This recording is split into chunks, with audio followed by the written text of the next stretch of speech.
فإن اصول الشرع ثلاثة الکتاب والسنہ واجماع الامہ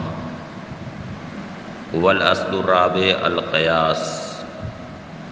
المستنبط من هذه الاصول۔ اب اس قاعدے کے اوپر مصنف یہاں سے تفریع کرتے ہیں،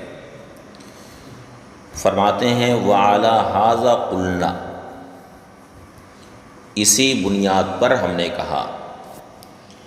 ان التوکیل بالخصومت ینصرف الی مطلق الجواب، توکیل بالخصومت مطلق جواب کی طرف پھر جاتی۔ یہ مثال تو آپ حضرات اصول الشاسی میں پڑھ چکے ہیں، وہی مثال حسامی میں بھی آپ کے سامنے۔ صورت مسئلہ یہ ہے کہ ایک شخص نے کسی کے اوپر دعویٰ داخل کیا، مثلاً یہ کہا کہ میرا اس کے اوپر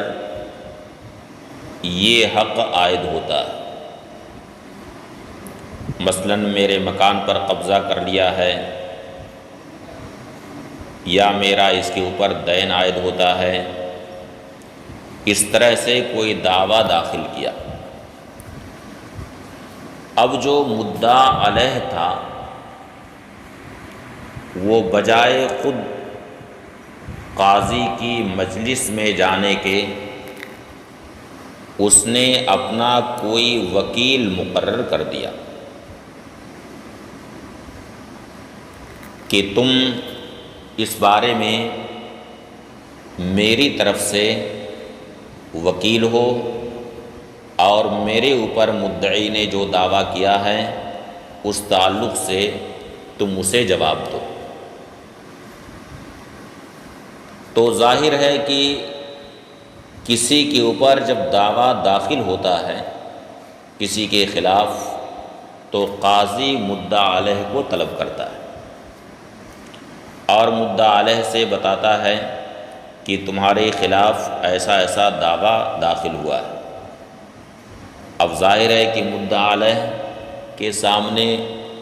دو ہی چیز ہے، یا تو اس کا اقرار کر لے جب تو خصومت اور جھگڑا ختم ہو جائے گا، اور یا پھر وہ انکار کرے۔ انکار کی صورت میں اس سے قاضی پھر بینہ کا مطالبہ کرے گا۔ تو ان سارے کاموں کے لیے اس نے اپنی طرف سے وکیل کو ہی مقرر کر دیا۔ تو اگرچہ اس نے یہ کہا ہے کہ خصومت میں تم میرے وکیل ہو، یعنی یہ کہا ہے کہ وکلتک فی الخصومت انی، میں نے اپنی طرف سے خصومت میں تجھے وکیل بنایا ہے، اس نے گو کی خصومت کا لفظ استعمال کیا ہے، مگر یہ مطلق جواب کی طرف یہ لفظ پھر جائے گا، یعنی گویا اب اس کا مطلب یہ ہوا کہ اپنی طرف سے جواب دینے میں میں نے تجھے اپنا وکیل بنایا، اور جب مطلق جواب کی طرف سے پھیر دیا گیا تو اب اس وکیل کو اختیار ہے کہ چاہے وہ نعم یعنی ہاں سے جواب دے یا لا یعنی نفی سے جواب دے، اسے اختیار ہے۔ تو یہاں پر معنی حقیقی جو خصومت کا ہے اسے ترک کر دیا گیا ہے۔ وہ معنی حقیقی نہ تو متعذر ہے، نہ وہ متعذر نہیں ہے، مگر شریعت نے اس معنی کو محجور قرار دیا ہے، اس لیے کہ شریعت نے خصومت سے جھگڑا کرنے سے منع کیا ہے۔ قرآن کریم میں ارشاد ہے لا تنازعوا فتفشلوا وتذهب ريحكم، یعنی آپس میں تم جھگڑے نہ کرو کہ ناکام ہو جاؤ گے، اور تمہاری ہوا چلی جائے گی، ہوا نکل جائے گی۔ تو شریعت میں جھگڑا کرنے سے منع کیا گیا ہے، تو شریعت نے اس کے معنی حقیقی یعنی خصومت کا جو معنی حقیقی ہے اسے مہجور قرار دیا ہے، اور جو چیز شرعاً مہجور ہو، شرعاً جو چیز متروک ہو، وہ عادتاً مہجور کی منزل میں ہے۔ اس لیے یہاں پر معنی حقیقی مراد نہیں لیا گیا بلکہ معنی مجازی کی طرف اسے پھیرا گیا ہے۔ فرماتے ہیں وَعَلَى هَذَا قُلْنَا، اسی بنا پر ہم نے کہا إِنَّ التَّوْكِيلَ بِالْخُصُومَةِ يَنْصَرِفُ إِلَى مُطْلَقِ الْجَوَابِ، خصومت میں توکیل مطلق جواب کی طرف پھر جاتی، لأن الحقیقت محجورۃ شرعاً، اس لیے کہ حقیقت شرعاً محجور ہے، شرعاً متروک ہے، والمحجورۃ شرعاً بمنزلۃ المحجور عادتاً، اور شرعاً جو محجور ہو وہ عادتاً محجور کی منزل میں۔ الا تری ان من حلف لا یکلم ھذا الصبی، اب اس کو ایک مثال سے مزید واضح کرتے ہیں۔ فرماتے ہیں کہ کسی شخص نے یہ قسم کھائی کہ لا یکلم ھذا الصبی، یعنی اس صبی سے گفتگو نہیں کرے گا، اور ظاہر ہے کہ صبی کا معنی بچہ، تو اس کا معنی ہوا کہ اس بچے سے گفتگو نہیں کرے گا۔ تو اس کے تعلق سے فقہا فرماتے ہیں کہ یہ قسم اس بچے کے صرف عہد طفلی ہی سے مقید نہ رہے گی، بلکہ عہد طفلی پار ہونے کے بعد وہ بچہ جوان ہو جائے،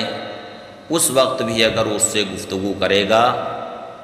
تو اس صورت میں حانث ہو جائے گا۔ تو یہاں پر بھی صبی کا جو معنی حقیقی ہے وہ شرعاً محجور ہے، کہ حدیث شریف میں آیا لیس منا من لم یرحم صغیرنا ولم یوقر کبیرنا، کہ وہ ہم میں سے نہیں ہے جو ہمارے چھوٹوں پر رحم نہ کھائے اور ہمارے بڑے کی تعظیم نہ کرے۔ تو شریعت نے بچے سے ترک تعلق کو منع کیا، تو یہاں پر جو معنی حقیقی ہے وہ محجور ہے، متروک ہے۔ اس بنا پر یہ قسم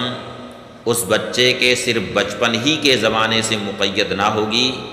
صرف اس کے عہد طفلی ہی کے ساتھ خاص نہ رہے گی، بلکہ کبھی بھی اس سے گفتگو کرے گا تو حانث ہو جائے گا۔ الا تری ان من حلف لا یکلم ھذا الصبی، کیا نہیں دیکھتے کہ جس نے یہ قسم کھائی کہ اس بچے سے گفتگو نہیں کرے گا، لم یتقید بزمان سواہ، تو اس کے عہد طفلی ہی سے یہ قسم مقید نہ رہے گی، لأن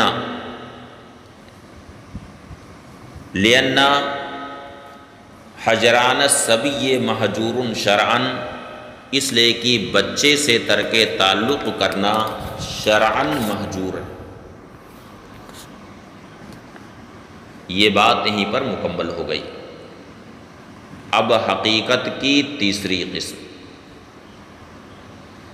یعنی وہ حقیقت نہ تو متعذر ہو اور نہ ہی محجور ہو، بلکہ وہ حقیقت مستعمل، یعنی معنی حقیقی کو ترک نہیں کیا گیا ہے، بلکہ لفظ کا استعمال معنی حقیقی میں بھی ہوتا ہے، لیکن اس کے ساتھ ساتھ اس لفظ کا کوئی مجاز متعارف بھی ہو، یعنی اس لفظ کا کوئی معنی مجازی ایسا ہو جو عرف عام میں شائع و زائع غالب الاستعمال، کہ عرف عام میں جب بھی وہ لفظ بولا جاتا ہے تو لوگوں کا ذہن مجاز کی طرف جاتا،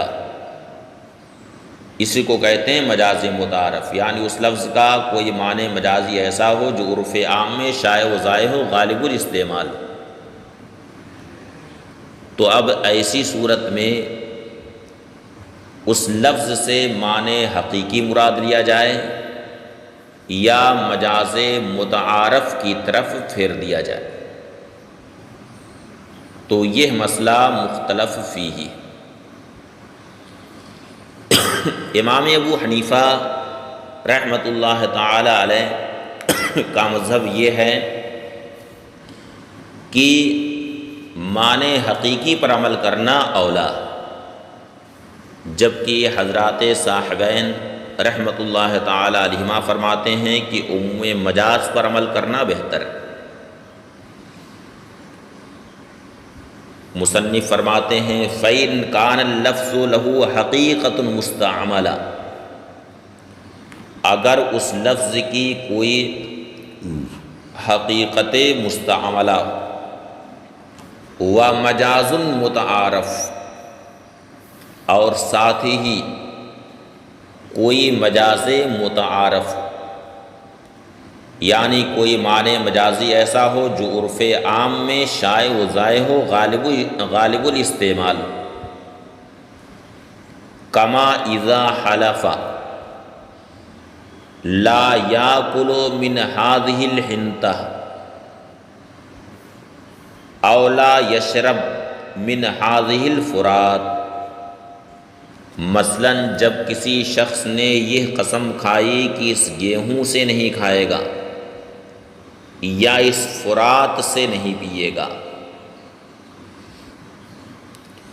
تو یہاں پر خود گیہوں کو کھانا یہ معنی حقیقی،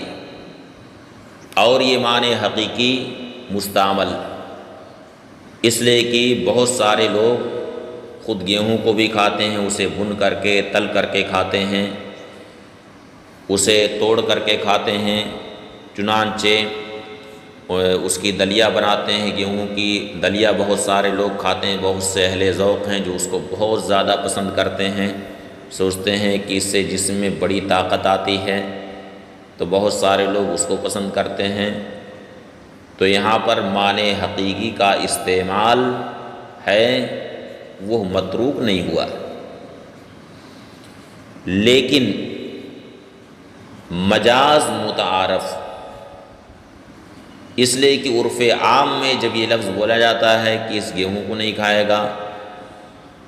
یا جن کے وہاں اناج ہوتا ہے وہ کہتے ہیں کہ اتنا گیہوں سال بھر ہمارے یہاں لگ جاتا ہے، اتنا گیہوں ہم کھاتے ہیں، تو اس کا معنی لوگ یہی سمجھتے ہیں کہ اس گیہوں سے جو آٹا تیار ہوتا ہے وہ کھاتے، تو یہ معنی عرف عام میں متعارف۔ اسی طرح سے فرات سے پینا، دوسری مثال تھی کہ لا یشرب من هذه الفرات، کہ اس فرات سے نہیں پیے گا، تو اس کا جو معنی حقیقی ہے وہ ہے منہ لگا کر کے پینا، جسے عربی زبان میں کرع کہتے ہیں، اور معنی مجازی یہ ہے کہ کسی گلاس میں یا اور کسی برتن میں پانی نکال کر کے پھر اس سے پیا جائے، یہ معنی مجازی۔ تو شرب من هذه الفرات کا معنی حقیقی ہے خود فرات میں منہ لگا کر کے پینا، جسے عربی زبان میں کرا کہتے ہیں۔ یہ معنی حقیقی نہ تو متعذر ہے اور نہ ہی شرعاً محجور ہے۔ یعنی کرا کا جو معنی جسے کرا کہتے ہیں وہ کرا یا منہ لگا کر کے پانی پینے کو کرا کہتے ہیں، تو یہ کرا نہ تو متعذر ہیں اور نہ ہی وہ شرعاً محجور ہے، شرعاً و متروک نہیں۔ اگر کوئی منہ لگا کر کے پانی پیے تو اس میں کوئی حرج شرعاً نہیں، تو یہ ہے شرعاً بھی متروک نہیں، بلکہ آپ حضرات کے اطمینان قلب کے لیے سنن ابی داؤد شریف کی ایک حدیث ہم پڑھتے ہیں، اس سے آپ خود سمجھ سکتے ہیں کہ کرا یہ شرعاً متروک نہیں۔ امام ابو داؤد نے اپنی سنن میں کرا کا باب ہی قائم کیا، فرمایا باب فی الکرع۔ حدثنا عثمان بن ابی شیبہ قال اخبرنا یونس بن محمد قال حدثنی فلیح عن سعید بن الحارث عن جابر بن عبد اللہ قال دخل النبی صلی اللہ علیہ وسلم ورجل من صحابہ علی رجل من الانصار وهو يحول الماء في حائطه فقال رسول الله صلى الله عليه وسلم إن كان عندك ماء بات هذه الليلة في شن وإلا كرعنا۔ اس پہ آپ حضرات غور کریں، وَإِلَّا كَرَعْنَا قَالَ بَلَا عِنْدِي مَاءٌ بَاتَ فِي شَنٍ۔ ترجمہ بھی کر دے رہے ہیں، ویسے آپ حضرات تو ترجمہ کر سکتے ہیں، لیکن آپ لوگوں کی آسانی کے لیے ترجمہ بھی ہم کر دیتے ہیں۔ حضرت جابر بن عبداللہ رضی اللہ تعالی عنہما سے روایت ہے، فرمایا کہ نبی کریم صلی اللہ علیہ وسلم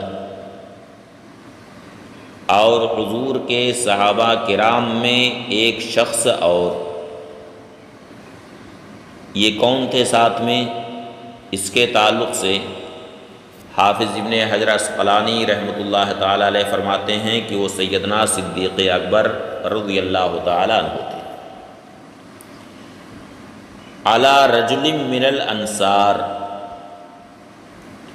ایک انصاری صحابی کے وہاں تشریف لائے، اس حال میں کہ وہ انصاری صحابی اپنے باغ میں پانی ڈال رہے تھے، تو رسول اللہ صلی اللہ علیہ وسلم نے فرمایا کہ اگر تیرے پاس ایسا پانی ہو جو کسی مشکیزے میں اس پر رات گزر چکی ہو تو ٹھیک ہے، وہ مشکیزہ ہمیں دو، ہم اس سے پانی پئیں، وَإِلَّا كَرَعْنَا، ورنہ ہم بغیر برتن کے ہی پانی پئیں۔ فرمایا وَإِلَّا كَرَعْنَا، اس سے آپ یہ سمجھیں کہ معنی حقیقی شرعاً یہ متروک نہیں ہے، لیکن عرف عام میں مجاز متعارف ہے۔ عرف عام میں غالب الاستعمال یہی ہے کہ لوگ عام طور سے کسی برتن میں، کسی گلاس میں یا اور کسی پیالے میں پانی رکھ کر کے پیتے۔ اب اس صورت میں امام ابو حنیفہ فرماتے ہیں فَعِنْدَ أَبِي حَنِيفَةَ الْعَمَلُ بِالْحَقِيقَةِ أَوْلَىٰ، تو امام ابو حنیفہ رحمۃ اللہ تعالی علیہ کے نزدیک حقیقت پر عمل کرنا اولا ہے۔ وَعِنْدَهُمَا الْعَمَلُ بِعُمُومِ الْمَجَازِ أَوْلَىٰ، اور حضرات صاحبین رحمۃ اللہ تعالی علیہما کے نزدیک عموم مجاز پر عمل کرنا اولا ہے۔